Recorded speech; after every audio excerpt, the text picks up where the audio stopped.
Au sujet de la souffrance, il y a certaines personnes qui, en séance, ont une prise de conscience en particulier, qui peut vraiment contribuer à changer la donne et à vous faire passer de souffrance à bonheur. Je développe juste derrière, mais l'idée générale, c'est « je souffre parce que quand je vais bien, la souffrance des autres me fait trop mal ».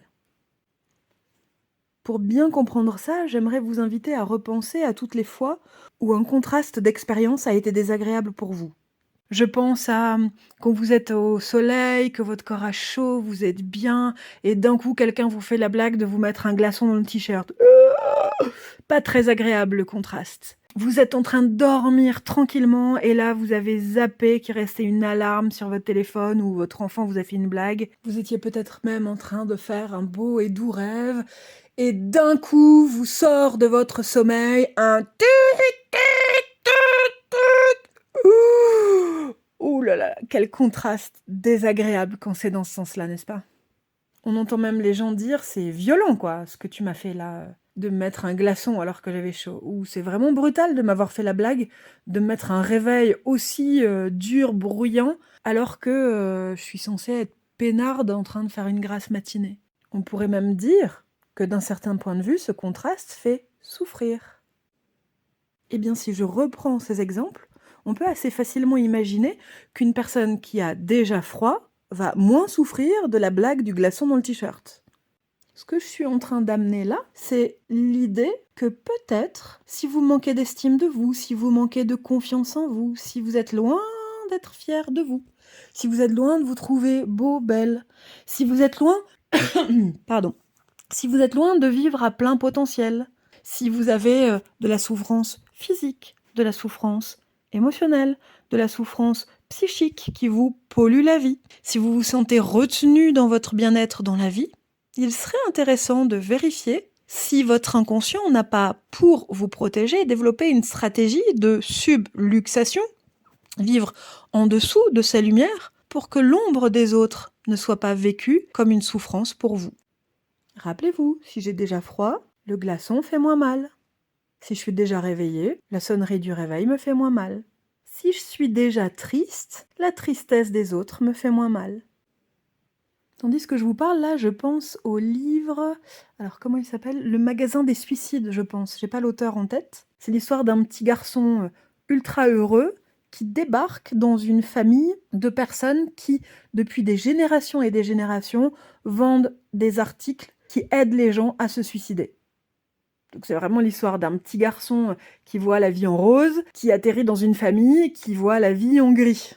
Si je devais modeler ce petit garçon pour qu'il se mette à illustrer les personnes que j'accompagne au cabinet et qui sont concernées par cette problématique, ça donnerait un petit garçon qui débarque sur Terre avec sa joie et voyant que sentant que c'est une déchirure pour lui d'être entouré de gens négatifs, critiques, qui vont relever le négatif chez les gens plutôt que de les valoriser. Sachant qu'il est entouré de gens qui se vexent très facilement, qui se braquent, qui prétextent tout et n'importe quoi pour couper les relations, plutôt que de chercher le moyen d'être en relation, dans l'amour et dans la paix. Sachant qu'il est entouré de personnes blessées, profondément blessées, qui vivent dans des corps de souffrance physique, émotionnelle, psychique.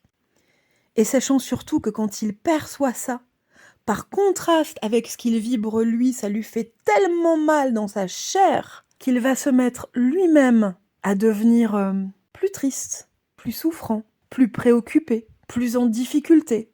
Il va se mettre à vivre en subluxation, en dessous de sa lumière initiale, pour moins souffrir du contraste avec les autres. Dit plus simplement, plus je suis triste, moins la tristesse des autres m'accable. Ce qui est super intéressant en séance de psychothérapie active, c'est quand j'interroge la personne sur ce qui la dérange tellement quand, alors qu'elle est dans sa joie, l'autre en face est triste. Le premier réflexe, souvent, c'est de me dire « Ben oui, mais en fait, c'est plombant, c'est chiant. Enfin, si je suis dans ma joie, moi, je me sens comme happée par la tristesse de l'autre. C'est horrible, en fait. C'est vraiment désagréable. » Sauf que, quand on creuse un peu, la personne va se rendre compte que ce qui la dérange vraiment, c'est qu'elle est par empathie profondément triste de voir l'autre souffrir autant. On pourrait appeler ça une blessure d'incarnation. Quand une âme décide de débarquer sur Terre, qu'elle arrive pleine de bonnes intentions, avec l'envie de faire l'expérience de la chaleur humaine, de l'amour, de la tendresse, de l'écoute, de l'équité, du respect, de quoi encore, de la coopération, de l'esprit de cohésion, de l'esprit d'équipe, et qu'elle débarque sur une terre où les gens ont le cœur fermé à l'amour. Quand elle débarque sur une terre où les gens se vexent, critiquent, sont négatifs, trahissent, c'est horrible en fait. Ce que ça fait au corps à ce moment-là est digne du plus grand choc thermique que vous pouvez imaginer. C'est pas alors que je suis au soleil et que j'ai chaud, on me met un glaçon, c'est alors que j'étais au soleil depuis des années, on me plonge brutalement dans un lac gelé. J'en reste là pour aujourd'hui. Ce qui m'intéressait, c'était que vous puissiez aller repérer s'il y avait ou pas ce mécanisme chez vous. Il y a un exercice pour aller le repérer à faire au quotidien qui est intéressant. Ce que je vous propose, c'est qu'à chaque fois que vous allez voir vos amis, à chaque fois que vous êtes au boulot, à chaque fois que vous êtes à un dîner de famille, demandez-vous si là j'étais encore plus joyeuse que je le suis pour l'instant. Quelle expérience je ferais des autres? Est-ce que ils sont suffisamment joyeux pour que ce soit agréable pour moi d'être joyeuse entourée d'eux, ou est-ce qu'ils sont suffisamment tristes pour que ce soit souffrant pour moi? Est-ce que si j'étais vraiment dans un état de positivisme à trouver à trouver la vie belle, nourrissante, enrichissante, à percevoir que chaque expérience, chaque jour est toujours plus savoureuse, est-ce que d'aller à un dîner où des gens racontent leurs problèmes au quotidien est supportable pour moi? Ou est-ce que c'est source de souffrance, et d'une souffrance trop grande? Allez, je vous laisse réfléchir à ça tranquillement, je vous laisse pour aujourd'hui.